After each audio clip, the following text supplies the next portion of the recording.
လေးသိန်း9,900နဲ့ပွဲထွက်လာတဲ့ online H8D ကဝယ်သင့်လားလို့မိတ်ဆွေတငယ်ချင်းကျွန်တော်လာပြီးတော့မေးတော့တကယ်တမ်းအဲ့ဒီဖြေကလွယ်လွယ်လေးပါမိတ်ဆွေတငယ်ချင်းက battery ခန္ဓာကိုသဘောကျတယ်ပြီးတော့ display ကလည်းတော်တော်လေးကိုမှကောင်းရမယ်ပေါ့နော်ကင်မရာလေးကလည်းအဆင်ပြေရမယ်အောင်းဝင်တာလည်းမြန်ရမယ် performance ကလည်း well balance ဖြစ်ရမယ်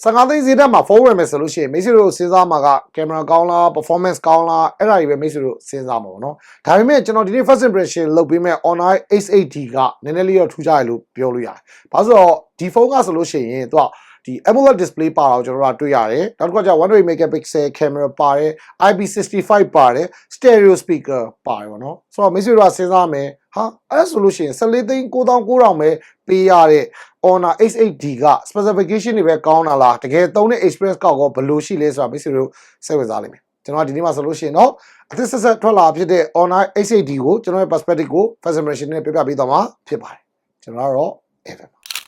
ဒီဖုန်းကိုလက်ထဲမှာပထမဆုံးကင်တဲ့ခါကြလို့ရှိရင်တော်တော်လေးမှပေါ့တယ်တော်တော်လေးမှပါတယ်ဆိုတဲ့ခံစားချက်ကိုပထမဆုံးခံစားရပါတော့ဒီဖုန်းကပါတယ်ပေါ့တယ်ဆိုမှသူ့မှာပါတဲ့ battery ကလုံးဝ hub လို့ကြီးဘယ်လောက်တော့မှပါလဲဆိုတော့ 9000 mAh battery ပါတယ်ဒါပေမဲ့သူ့ရဲ့ weight ကဆိုလို့ရှိရင်188 gram ပဲလေးပြီးတော့အထူအနေနဲ့ဆိုလို့ရှိရင် 9.5 mm ပဲထူတယ်ဒါပြီးခဲ့တဲ့နှစ်ပိုင်းဒီမှာဆိုလို့ရှိရင်ဗျာ 9000 mAh ပါတဲ့ဖုန်းတွေဆိုတော့ဖုန်းကထူထူကြီးကြီးလေးလေးပေါ့နော်ဒါပေမဲ့အဲ့လိုမျိုး feeling တွေအကုန်လုံးကဒီဖုန်းမှာလုံးဝမခံစားရဘူး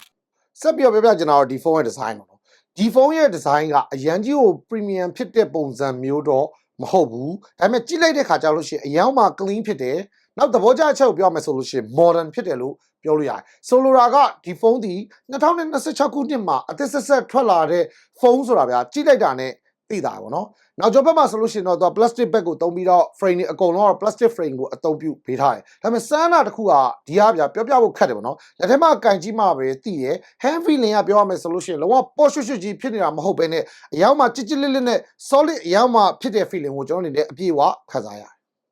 ်နောက်တစ်ခုကကျတော့ durability ဘိုင်းပေါ့နော်ကျွန်တော်တို့ဗျာ Honor ဖုန်းတွေ review လုပ်ခဲ့တာအရင်ကမှအများပြီ durability ကလည်းတခြားဖုန်းတွေတက်စားလို့ရှိရင်အများကြီးပို့ပြီးတော့အကျန်းခံတယ်လို့ပြောလို့ရတယ်ကျွန်တော်တို့ဒီဈေးကွက်ထဲမှာဆိုလို့ရှိရင် 1.5 meter drop resistance ကိုကျွန်တော်မြင်ခဲ့ပြီးပြီဒီဖုန်းမှာဆိုလို့ရှိရင်သူက2 meter drop resistance ထိရတယ် IP65 water drop resistance ပါဝင်တာဖြစ်တဲ့ကြောင့်တုံဖုန်တန်နဲ့ကျွန်တော်တို့ဒီမွေးအောက်မှာအသုံးပြုမယ်ဆိုလို့ရှိရင်လည်းဒီဖုန်းကအေးအေးဆေးဆေးကိုအသုံးပြုလို့ရတယ်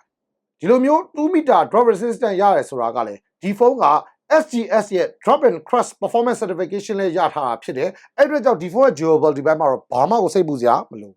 ဖုန်းရဲ့ညာဘက်မှာဆိုလို့ရှိရင်တော့ power button ရဲ့ volume up and down ပါဝင်ပြီးတော့ဖုန်းရဲ့ဘယ်ဘက်မှာဆိုလို့ရှိရင်တော့ AI button ကိုထည့်ပေးထားကျွန်တော်တို့ကတွေ့ရပါတော့အရင်တော့ကျွန်တော် review လုပ်ခဲ့တဲ့ online 8HC မှာဆိုလို့ရှိရင်သူကဒီ inter display fingerprint scanner ကိုအသုံးပြုပြီးတော့ဒီဖုန်းမှာဆိုလို့ရှိရင်တော့သူ side mounted fingerprint scanner ကိုအသုံးပြုပေးထားတယ်ဒီဖုန်းမှာဆိုလို့ရှိရင်သူ side mounted fingerprint scanner ကိုအသုံးပြုပေးထားရဆိုမဲ့ဒီဖုန်းရဲ့ side mounted fingerprint scanner လည်းတော်တော်လေးကိုမြင်တာကျွန်တော်တို့ကတွေ့ရတယ်ဒီမှာဆိုလို့ရှိရင်ဗျာမိတ်ဆွေတို့ကပြောကြလိုက်ပြီပေါ့နော်တကယ်တမ်း in display fingerprint scanner ကဒီ side mounted fingerprint scanner တဲ့ဆိုလို့ရှိရင်ပို့ပြီးတော့ technology ရဆိုလို့ရှိရင်ပို့ပြီးတော့မြင်တယ်လို့ထင်ကောင်းထင်စရာရှိတယ်ဒါပေမဲ့ကျွန်တော်ရဲ့ personal preference ကပြောရမယ်ဆိုလို့ရှိရင်ကျွန်တော်ဒီ in display fingerprint scanner စားလို့ရှိရင် side mounted fingerprint scanner က physical pattern ဖြစ်တာဖြစ်တဲ့ကြောင့်ကျွန်တော်တို့200ပို့ပြီးတော့ convenient ဖြစ်တယ်လို့ကျွန်တော်တို့ခံစားရပါတော့ဒါလည်းကျွန်တော်အသက်ကြီးလာလို့ old school ဖြစ်သွားလာတော့မသိဘူးဒါပေမဲ့သူ့ရဲ့ဒီ side mounted fingerprint scanner တော့တော်တော်လေးမှမြန်တယ်လို့ကျွန်တော်ကတော့မြင်ပါတယ်ပြီးတော့ဗျာဒီဖုန်းမှာစိတ်ဝင်စားစရာကောင်းတဲ့ features ကိုပြောရမယ်ဆိုလို့ရှိရင်တော့ AI pattern ပဲပေါ့နော် Honor က AI ကို software ထဲမှာထည့်လိုက်တာမဟုတ်ဘဲနဲ့ physical pattern တစ်ခုအနေနဲ့ဒီ AI service တွေ shortcut တွေကိုအမြန်အဆက်လုပ်ပေးနိုင်အောင်ထည့်ပေးတာအချက်ကတော့ကျွန်တော်အနေနဲ့အရင်မှသဘောကျတယ်ဒီ pattern ဗျာဒီ AI features တွေကိုမကြာခဏအသုံးပြုတဲ့လူတွေအတွက်ဆိုလို့ရှိရင်တော်တော်လေးမှအသုံးဝင်တယ်ပေါ့နော် display နဲ့ပြောရမယ်ဆိုလို့ရှိရင်တော့6.9 လက်မရှိတဲ့ display ကိုမှ AMOLED display နဲ့လာမယ်120 Hz refresh rate ရမယ်maximum peak brightness နဲ့ပြောရမယ်ဆိုလို့ရှိရင်တော့3000 nit peak brightness ရမယ်ဆိုတော့3000 nit peak brightness ဆိုတာတော်တော်လေးမှလုံလောက်တဲ့ပမာဏလို့ပြောလို့ရတယ်ဆိုတော့ဒီဖုန်းကို indoor မှာသုံးတာဖြစ်ဖြစ်outdoor မှာသုံးတာဖြစ်ဖြစ်တော်တော်လေးမှလုံလောက်တဲ့ brightness ပမာဏကိုပိုင်ဆိုင်တဲ့ဖုန်းလုံးလို့ကျွန်တော်ကတော့မြင်ပါတယ်ဒီဖုန်းက AMOLED display ဖြစ်တာဖြစ်တဲ့ကြောင့်အရောင်တွေကလုံးဝရွှဲတောက်နေတဲ့အပြင်မှာ black တွေကိုကြည့်တဲ့အခါကျလို့ရှိရင်လုံးဝ deep black တွေရမယ် အဲ့ချက်ကဗျာ video content တွေကြီးတဲ့ခါကြလို့ရှိရင်တော်တော်လေးမှကောင်းမွန်တဲ့ experience ကိုပေးစွမ်းနိုင်တယ်ပေါ့နော် Honor ဆိုတဲ့ company ကဗျာ user တွေရဲ့မျက်လုံးကျမကြီးကိုတော်တော်လေးမှ view site တဲ့ company လို့လည်းပြောလို့ရပါဘောနော်3840 Hz PD Blue and Dimming ပါဝင်တာဖြစ်တဲ့အတွက်ကြောင့်မျက်လုံးကျမကြီးအတွက်ဆိုလို့ရှိရင်တော့တော်တော်လေးမှအထောက်အကူဖြစ်တယ်လို့ပြောလို့ရတယ်အဓိကဗျာပိတ်ပိတ်မရအောင်မှောင်နေတဲ့အခန်းဒီမှာဖုန်းအသုံးပြုပဲဆိုလို့ရှိရင်ဖုန်းမှာထင်တတ်တဲ့ flicker တွေကို short ချပေးတာဖြစ်တဲ့အတွက်ကြောင့်မျက်စိကျမကြီးအတွက်လည်းတကယ်ကိုမှအထောက်အကူပြုဒီနေ့မှာဆိုလို့ရှိရင်တော့ Oreo ဘိုင်းမှာပြီးခဲ့တဲ့နှစ်ကတည်းကစားလို့ရှိရင်တော့ upgrade ဖြစ်လာလို့ကျွန်တော်တို့မြင်တယ်ပေါ့နော်ပြီးခဲ့တဲ့နှစ်တုန်းကတော့ single speaker ကိုအသုံးပြုထားပြီးတော့ဒီနှစ်မှာဆိုလို့ရှိရင်တော့ dual stereo speaker ကိုအသုံးပြုပေးထားတာဖြစ်တဲ့အတွက်ကြောင့်အတန်ထွက်ကတော့ပိုပြီးတိတိတတ်တာကျယ်ပြီးတော့ပိုပြီးတော့ကောင်းလာကျွန်တော်တို့ကတွေ့ရတယ်Honor ဗျာ 300% stereo sound volume ကို claim လုပ်ပေးထားတာဖြစ်တဲ့ကြောင့်လက်တွေ့မှာပေါ့နော်ကျွန်တော်ဗီဒီယိုကြည့်တာဖြစ်ဖြစ် TikTok ကြည့်တာဖြစ်ဖြစ် music နားထောင်တာဖြစ်ဖြစ် stereo channel ရလာဖြစ်တဲ့ကြောင့် media experience ကတော့အများကြီးမှပိုကောင်းလာလို့ကျွန်တော်တို့ခံစားမိ performance ကြောင့်လေးဆက်ပြီးသွားမယ် performance တွေနဲ့ပြောရမယ်ဆိုလို့ရှိရင်တော့ဒီ form မှာဆိုလို့ရှိရင် Snapdragon ရဲ့ 6S4G Gen 2 processors ကိုအသုံးပြုပေးထားပါတော့ဒီ processor ကတော့ဗျာကျွန်တော်ဒီ daily ပေါ့နော်နေ့စဉ်သုံးဖို့အတွက် daily use ပါဆိုလို့ရှိရင် performance ကဘာမှကိုပြောစရာမလိုဘူးတော်တော်လေးကိုမှ well balance ဖြစ်တဲ့ performance လို့ပြောလို့ရတယ် game ဆော့မယ်ဆိုလို့ရှိရင်လည်းဗျာဒီ Mobile Legend တို့ PUBG တို့အဲ့ဒါအကုန်လုံးတော့အဆင်ပြေပြေကစားလို့ရတာတွေ့ရတယ်ကိုကလုံးဝ heavy user ဗျာ Genshin Impact လို့ game မျိုးကိုလုံးဝ high performance high graphic တွေနဲ့ကစားမယ်ဆိုလို့ရှိရင်တော့ဒီဖုန်းကတော့မရွေးချယ်သေးဘူးပေါ့နော်ဒါပေမဲ့ကျွန်တော်ပုံမှန်ဒီ daily use သုံးမယ် game ပုံမှန်ဆော့မယ်ဆိုလို့ရှိရင်တော့ဒီဖုန်းရဲ့ performance ကလုံးဝမလုံလောက်စရာမရှိပါဘူးကျွန်တော်လက်ထဲကိုရောက်လာတဲ့ version ဆိုလို့ရှိရင်တော့ RAM က 8GB storage ကတော့ 256GB version ရောက်ရှိနေတာဖြစ်တယ် default ဆိုလို့ရှိရင်တော့ Android 16 ကိုမှ Magic OS 10 က out of the box ရတာတွေ့ရတယ်ဒါပေမဲ့ဒီ version မှာဆိုလို့ရှိရင် online တွေက AI မှန်ကိုတော်တော်လေးမှအလေးနဲ့ထားတာကိုကျွန်တော်အနေနဲ့တွေ့ရတယ်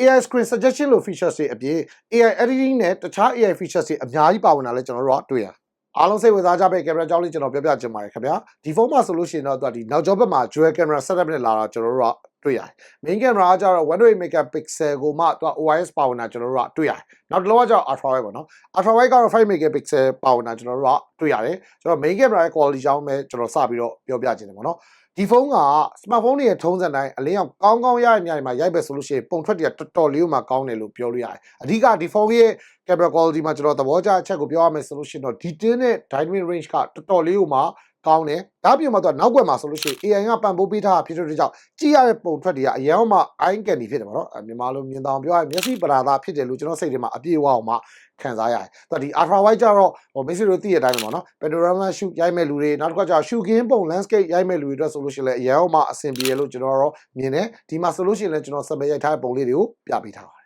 selfie ကြောင်းလေးဆက်ပြောပြမယ် selfie ကတော့60 megapixel selfie camera တစ်လုံးနဲ့ပဲတော့ပန်ရှိုးထဲမှာထည့်ပေးတာမှာနော်။ကောင်းတဲ့ချက်ကိုပြောရမယ်ဆိုလို့ရှိရင်သူ့ရဲ့ selfie camera ဗျာအရင်ကြီးအယုတ်ကြီးလို့ချောသွားတာမျိုးမဟုတ်ဘဲနဲ့တော်လေးမှာ natural sun နဲ့ look တွေရတာကိုကျွန်တော်တို့ကတွေ့ရတယ်ဒီမှာဆိုလို့ရှိရင်လည်းကျွန်တော် selfie ပုံလေးပြပေးတာပေါ့နော်သူ့ရဲ့ portrait ကလည်းအနောက်ဘက်က 4K ဖြတ်တာကတော်တော်လေးမှပြည့်ပြည့်သားဖြစ်တယ်ဒီစပယ်ဒီပါထိသွားတယ်ဗျာမရှိတဲ့အတွက်ကြောင့်တော်တော်လေးမှကောင်းတဲ့ selfie ပုံတွေကိုရိုက်ကူးလို့ရလို့ကျွန်တော်တို့မြင်ပါတယ်ဘက်ထရီကတော့ဒီဖုန်းမှာတော်တော်လေးမှ strong point ဖြစ်တယ်လို့ကျွန်တော်မြင်တယ်သူက 9000 mAh ကိုမှ silicon carbon battery ကိုအသုံးပြုပေးထားတယ်9000 mAh battery တော့မှဗျာကျွန်တော်တို့က one day battery life ကိုကောင်းကောင်းရတဲ့အချိန်မှာ9000 mAh ဆိုတာကတော့ဗျာကျွန်တော်တစ်ရက်ခွဲလောက်ကျွန်တော်တို့ recharge မလုပ်ဘဲသုံးမယ်ဆိုလို့ရှိရင်တော့မှအဆင်ပြေပြေသုံးလို့ရတဲ့ battery ပမာဏလို့ကျွန်တော်တို့မြင်တယ်ပေါ့နော်ဒါအပြင်မှာတော့အားသွင်းဖို့အတွက်ဆိုလို့ရှိရင်လည်း45 watt supercharge ကိုအသုံးပြုပေးထားတယ်သူ့ရဲ့45 watt ကလည်းတော်တော်လေးမှမြန်တယ်လို့ပြောလို့ရပါတော့45 watt supercharge ကအားဝင်တာဘယ်လောက်ထိတော့မှမြန်လဲဆိုတော့50ကနေပြီးတော့100ထိအားသွင်းမဲ့ solution တော့မှမိနစ်40လောက်ပဲကြာတာကျွန်တော်တို့က